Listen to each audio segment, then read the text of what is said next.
모든 검진은 이득이라는 말 정말 맞을까요? 사실은 그렇지 않을 수 있습니다. 특히 나이가 들수록 오래 눕는 검사나 진정제를 쓰는 검사는 상황에 따라 득보다 실이 훨씬 커질 수 있거든요. 저에게 상담을 오시는 많은 어르신들이 이런 말씀을 하십니다. 자녀가 효도한다며 풀세트 검진을 받게 했는데 검사 후 오히려 몸이 더 힘들어졌다고요. 심지어 검사 과정에서 생긴 합병증 때문에 한 달 넘게 고생하신 분들도 계십니다. 이런 상식 전환이 낯설게 느껴지시나요?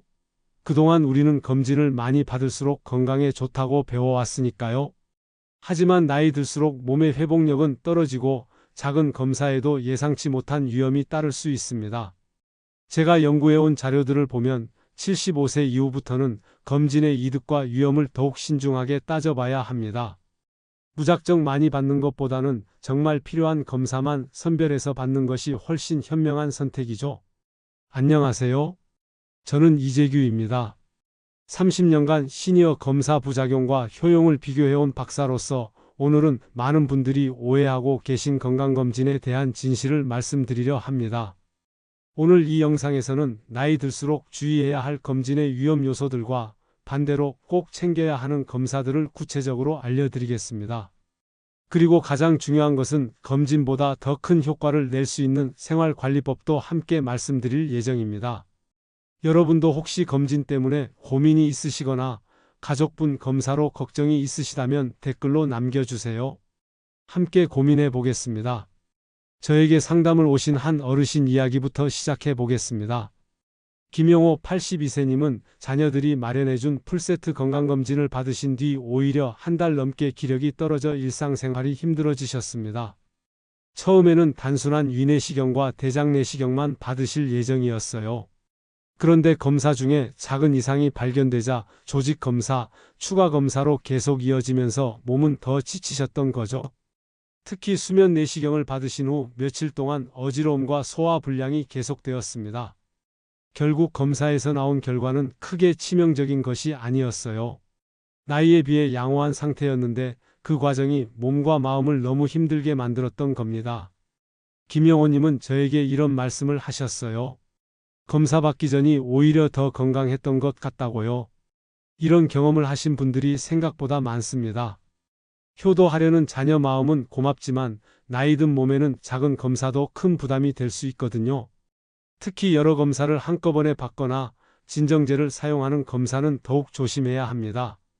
그래서 저는 오늘 꼭 필요한 검진과 불필요한 검진을 구분하는 명확한 기준을 알려드리려 합니다. 이 영상을 끝까지 보시면 여러분의 건강관리 방식을 완전히 바꿀 수 있는 중요한 지혜를 얻게 되실 겁니다. 혹시 아직 구독과 좋아요를 누르지 않으셨다면 지금 바로 눌러주세요. 이 채널은 여러분의 건강한 노년을 응원합니다. 끝까지 보시면 왜 지금 당장 여러분의 검진 습관을 바꿔야 하는지 분명하게 깨닫게 되실 겁니다. 뒤에 나올 핵심 기준을 모르시면 지금까지의 노력이 의미 없어질 수 있어요. 마지막에 나올 단 하나의 실천법이 모든 것을 바꿀 수 있습니다. 이 이야기를 끝까지 듣고 실천하셔야만 진정한 변화를 경험할 수 있습니다.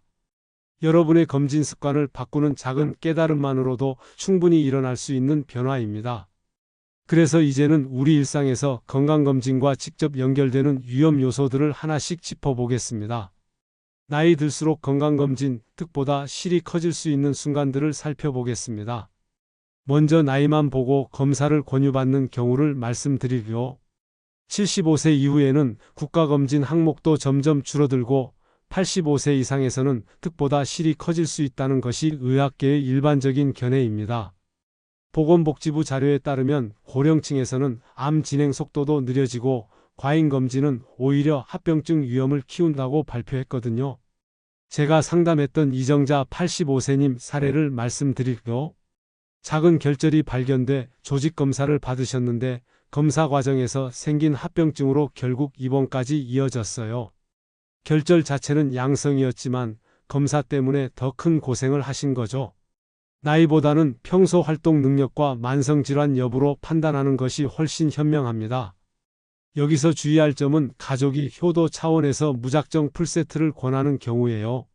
마음은 고맙지만 몸의 상태를 먼저 살펴봐야 합니다. 여러분은 부모님 검진을 연령만 보고 결정하고 계신가요?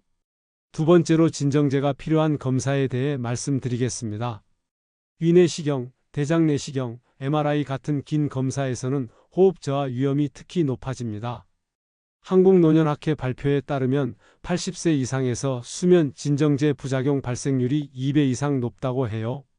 최준호 79세님은 대장내시경을 받으시는 도중에 호흡이 떨어져 응급산소 공급을 받으신 경험이 있으세요? 다행히 큰 문제는 없었지만 가족들이 얼마나 놀랐겠어요.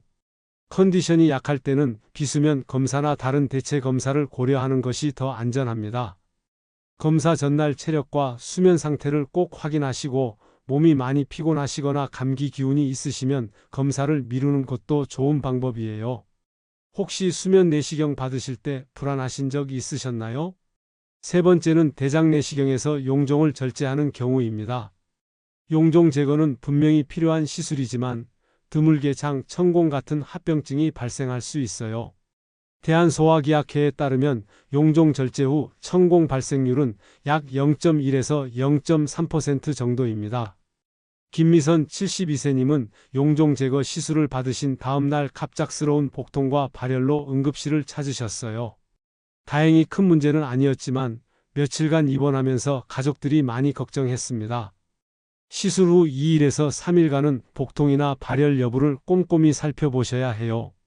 그리고 용종이 많이 나왔다고 자랑처럼 이야기하시는 분들이 계신데 오히려 관리 습관에 더 집중하셔야 합니다. 검사 후 몸이 더 힘들었던 경험 있으신가요? 네 번째로 불필요한 반복 검사 문제를 말씀드릴게요. 같은 검사를 너무 짧은 주기로 반복하면 득은 줄어들고 부담만 커집니다. 해외 연구에서도 70대 이상은 내시경을 1년에서 2년에 한 번 이상 반복할 필요성이 낮다고 발표했어요. 박상수 76세님은 1년 간격으로 내시경을 계속 받으시다가 오히려 불안감만 커지셨어요. 검사 받기 전부터 스트레스를 받으시고 검사 후에도 다음 검사 걱정을 하시더라고요. 검사 주기는 의학적 필요에 따라 길게 가져가는 것이 몸에도 마음에도 좋습니다. 주변 권유나 광고에 휘둘리지 마시고 본인의 상태에 맞는 주기를 정하세요.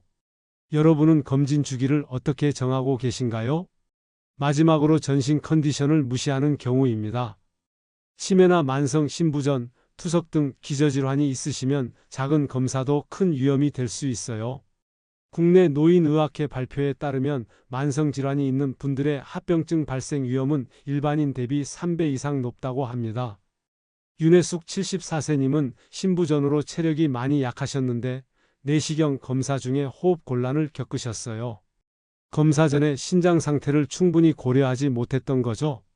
검사 전에 의사에게 전신질환 상황을 반드시 공유하시고 필요하다면 검사보다는 생활 관리에 더 집중하는 것이 현명합니다. 기저질환이 심한 경우에는 무리한 검사보다 규칙적인 운동과 식습관 관리가 더 큰 도움이 될 수 있어요. 혹시 본인이나 가족이 기저질환 때문에 검사에서 힘들었던 경험 있으신가요? 이렇게 보니 검진은 무조건 많이 받는 게 답이 아니라는 점이 분명해집니다. 그렇다면 이제 반대로 꼭 챙겨야 하는 검진과 생활 속 관리법을 알려드리겠습니다. 나이 들어서도 꼭 챙겨야 하는 검진과 생활 관리법을 말씀드리겠습니다. 가장 먼저 기본 활력 체크가 중요해요. 혈압, 혈당, 콜레스테롤은 여전히 가장 중요한 지표입니다.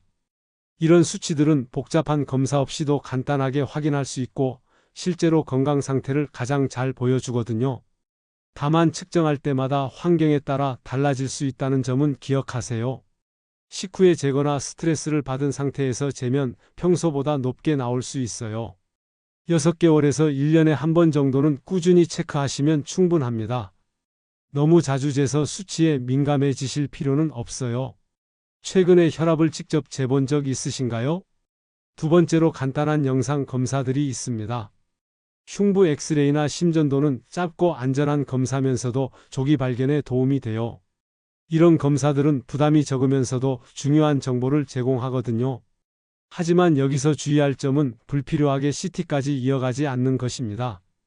정기검진 때 기본 항목만으로도 충분한 경우가 많아요.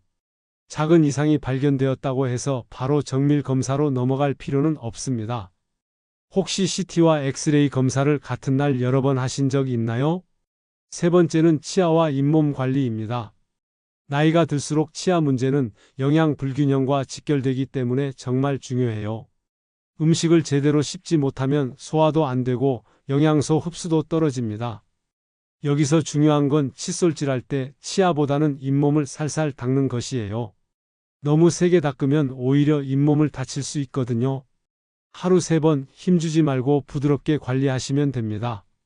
잇몸 때문에 식사 힘드셨던 경험 있으신가요? 네 번째로 낙상 위험 검사를 말씀드릴게요. 골밀도와 균형 감각 확인은 노년 안전의 핵심입니다. 뼈가 약해지고 균형 감각이 떨어지면 작은 충격에도 큰 부상을 입을 수 있어요. 하지만 검사보다 더 중요한 건 낙상 예방 습관이에요. 매일 10분씩이라도 균형 잡는 운동을 하시면 큰 도움이 됩니다. 한 발로 서기, 일직선 걷기 같은 간단한 운동만 해도 효과가 있어요. 혹시 집에서 미끄러져 본 적 있으신가요? 다섯 번째는 시력과 청력 체크입니다. 나이가 들면서 자연스럽게 떨어지는 부분이지만 정기적으로 확인해서 적절한 보조기구를 사용하시는 것이 좋아요. 잘 보이지 않거나 잘 들리지 않으면 일상생활이 불편할 뿐 아니라 안전사고 위험도 높아집니다. 안경이나 보청기를 부끄러워하지 마시고 필요하면 적극적으로 사용하세요. 삶의 질이 훨씬 좋아집니다. 여섯 번째로 예방접종을 빼놓을 수 없어요. 독감 예방접종이나 폐렴구균 백신은 나이 들수록 더욱 중요해집니다. 면역력이 약해지면서 감염에 취약해지기 때문이에요. 매년 독감 시즌 전에 예방접종 받으시는 것을 권해드려요. 일곱 번째는 정신건강 체크입니다. 우울감이나 인지기능 변화는 초기에 발견할수록 관리가 쉬워요. 가족이나 주변 사람들과 대화를 많이 하시고 혼자 있는 시간이 너무 길어지지 않도록 주의하세요. 마지막으로 가장 중요한 생활 관리 점검입니다. 식습관, 수면, 활동량은 어떤 검진보다도 더 큰 영향을 미쳐요.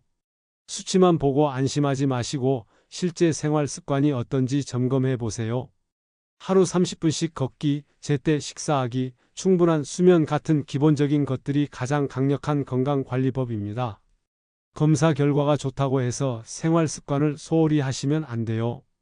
반대로 수치가 조금 나빠도 생활 습관을 개선하면 충분히 좋아질 수 있습니다. 오늘은 몇 분이나 걸으셨나요? 이렇게 꼭 필요한 검사와 생활 습관을 챙기면 불필요한 위험은 피하면서도 건강을 충분히 지킬 수 있습니다. 이제 오늘 내용을 정리하면서 실천할 수 있는 딱 한 가지를 말씀드리겠습니다. 오늘은 무조건 많이 받는 건강검진이 오히려 해가 될 수 있다는 이야기를 드렸습니다. 제가 30년간 연구해온 결과와 실제 사례들을 통해 말씀드린 내용이니 꼭 기억해 두세요. 잘못된 상식은 나이와 상관없이 모든 사람이 검사를 많이 받아야 한다는 것입니다. 특히 75세 이후에도 20대와 똑같은 검진을 받아야 한다고 생각하는 거죠. 하지만 올바른 관리법은 전신 컨디션과 생활 능력을 기준으로 선택과 집중을 하는 겁니다.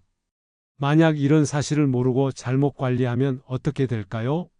불필요한 합병증과 기력 저하로 이어질 수 있습니다. 김영호님처럼 검사 받기 전보다 오히려 몸이 더 힘들어질 수 있어요. 검사 과정에서 생기는 스트레스와 부작용이 원래 질환보다 더 큰 문제가 될 수도 있고요. 하지만 제가 오늘 말씀드린 방법으로 제대로 관리하면 어떨까요? 꼭 필요한 정보만 얻으면서도 안전하게 생활을 이어갈 수 있습니다. 불필요한 검사로 인한 스트레스와 합병증을 피하면서도 정말 중요한 건강 지표들은 놓치지 않을 수 있어요. 결국 검진의 목적은 건강하게 오래 사는 것이잖아요. 그 목적에 맞게 현명하게 선택하는 것이 진정한 건강관리입니다. 오늘 당장 실천하실 수 있는 단 하나의 제안을 드리고요.